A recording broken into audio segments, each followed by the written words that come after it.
Good day, everyone. We are here with Mary Kronk and me, Kyle, and we're talking today about franchising for veterans. How are you doing, Mary? Good. Thanks, Kyle. I'm getting ready for the big Memorial Day weekend. How about you?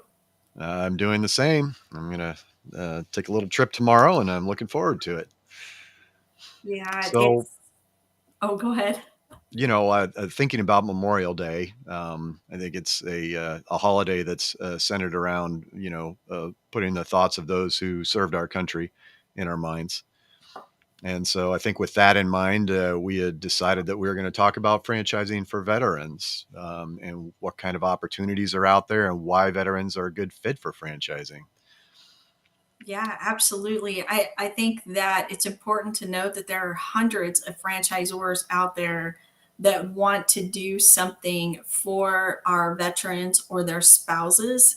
They want to offer something that is really great for them. Perhaps they'll offer benefits like lowered royalties, lower franchise fees, larger territories, but something to benefit that veteran getting into their business because they really value who they are.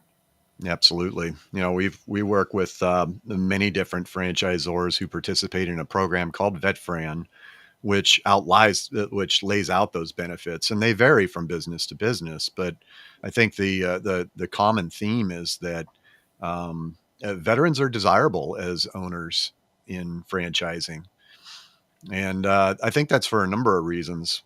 What do you think? I agree.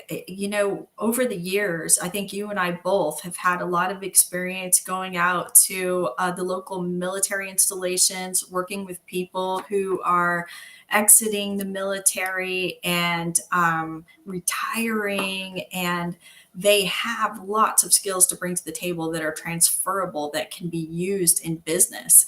So it's a matter of how that gets done. Absolutely. And I think for a lot of veterans that are out there, they do acquire certain technical skills that are really useful in the military, but may not translate as well to the private sector. However, there are things that veterans bring to the table that are really desirable to franchisors. One is you know how to work within a system, you know how to lead, you know how to follow, you can follow process. These are all things that you learn to do in the military really well. There's discipline. And when you package all that up, you, as a veteran, you're coming away with these softer transferable skills that are really useful in business as an owner. Absolutely. And our clients who are veterans tend to be very motivated. They were motivated. They motivated other people as a part of it. You mentioned leadership. That's a big deal in franchising. And franchisors are looking for people who know how to follow processes and procedures for the success of the business. And that's exactly the background of our military clients. Absolutely. I was thinking of a story recently of a candidate that I was working with that was coming out of a large army base and retiring as a senior non-commissioned officer. And he was looking at two different businesses that were really good and trying to decide between the two. Both of those franchise businesses had ex-military in their senior executive team, and he had a conversation with each one of them, and there was a common language that they all understood and communicated with. And one of the cool things that the candidate explained to me was that one business described being the owner of a business as kind of like being a platoon leader, and the other one described it as kind of like being a first sergeant. And when you translated that, what that meant is working with small teams versus big teams. And so that was something that immediately stuck with the candidate and helped them to make ultimately the decision to get into the business that they felt was the best fit for them. Absolutely. That's interesting. I recently had two clients that were naval officers, husband and wife, and they've retired. They wanted to do something for their community. They wanted to use their leadership skills in their community to help seniors. And they also, as a function of what the business would do for them, they wanted to give something back to their community and something back to the children of their community. So they had their own idea for a nonprofit that way. Their for profit, though, was also about doing something for these seniors. So they were covering a lot of bases in their higher level goals, which were to go back and serve their community. They were used to serving. That's something they continue to want to do as a part of having a business. Doing well by doing good. And yeah, I think both of us have worked with a lot of military candidates over the years of all different kinds of from all different branches. Recently I've been working with one that came out of the service academies, the Air Force Academy in this case, but the service academies are great proving grounds for our nation's leaders in the military, and I think those folks really have a lot of the building blocks to run a business successfully too.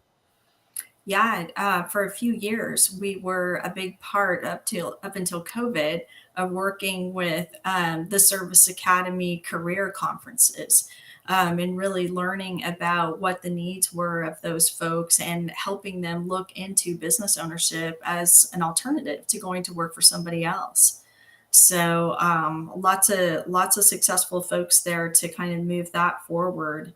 And franchisors, again, not just the skill sets, but they value the experience and they really want to say thank you, to people who have served our country, by being able to offer these franchises with the benefits that they have to. Absolutely. I had a meeting with another candidate that was ex-military just a couple of days ago, and he pointed out something I think that was worth mentioning is that there is a barrier to entry for military veterans with business ownership, and the big barrier is that in the military, everything's laid out for you. A lot of times, people, especially in the lower ranks, they don't work with budgets. There are some things that you're lacking, and it's an environment that is not like the private sector, especially as a small business owner. Um, and we were talking about that, and I think that one of the things that helps to bridge that gap is understanding that in the military, you're working with a process, but you're also managing risk. There's obvious risk to being in a battlefield, in a line of fire. The risks for business ownership arguably are less, but different.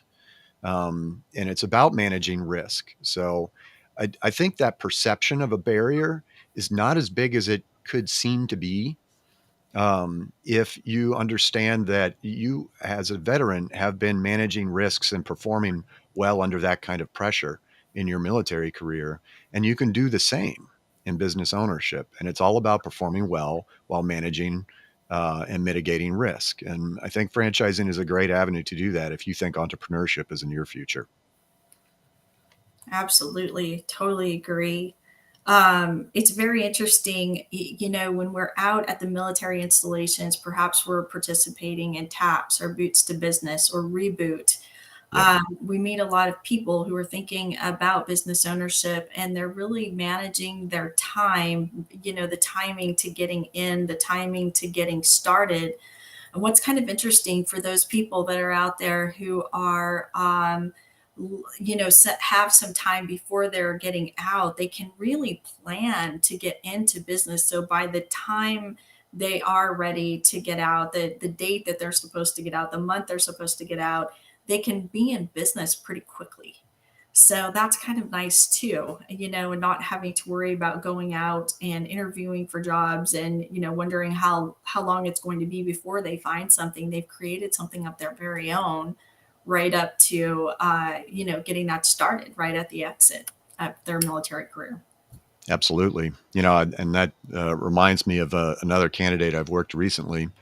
The same guy who was thinking about the first sergeant versus platoon sergeant ultimately made a decision to go with the larger team business. But he knew his transition date and he was able to work backwards and from that date. Mm. and be able to plan accordingly to get into the business, to line up the capital that he needed to get started so that he could go to training and basically hit the ground running as soon as his roll off date occurred. So, for those who are good at logistics, organization, planning, like working backward from a goal and achieving it, business ownership is a great way to plan your transition out of the military. You know what? Another thing that we've seen frequently with the transition is the happiness factor. And when I refer to the happiness factor, it's being able to live where you want to live and start your business in that community, right? That's right. So we often see people who are, leaving the military base. Perhaps they're going back to wherever they were from, or they're going back to where they want to live, and being able to start the business there. So Yes. that's really cool because they're not dependent on an employer to tell them that they have to go to a certain place to live. Yeah. And so that has really been very joyful, for a lot of folks that I've worked with who have transitioned out of the military, knowing that they were going to go home and they were going to start their business wherever that home was for them. Yeah, that's a good point. And I'm working with a candidate right now that I met actually a couple of years ago at an Air Force base who actually took a couple of years to figure out where she was going to live and Mm. moved around to a couple of different states. And once got settled, then we started working together. She's like, all right, I'm in the right place. Now I need to find the right business. And so she was doing exactly what you described and Mm. is just so tickled to be working through the process right now and thinking about that goal that she's always wanted for herself to run her own business finally. So I think a lot of the things that we've talked about today are really compelling reasons for veterans to consider franchising as a career option after retiring. I think we're about at the end of our time. Any parting thoughts, Mary? For those of you that are veterans who are considering this, don't forget too that your spouses will see the benefit of getting into franchising if they're the ones that own the business. Maybe it's not right for you, but maybe it's right for the person that you're married to, or, so there's those things translate from one person to the next. So that's kind of cool. And franchising is about family, and you can be a part of a family through franchising as well, and that's really nice, I think, too, for a lot of veterans. So with that said, I know a lot of us are going to spend time with family this weekend, and remember, those who have served. And so, my parting words are for those of you listening who are veterans: thank you so much for your service, and thank you for your time and commitment to our country and to us. We appreciate you. Yes, we do. And I appreciate you, Mary. Thank you for your time today. Always a pleasure talking with you about franchise topics, and I look forward to the next one. Thanks, Kyle. Me too. Have a good one.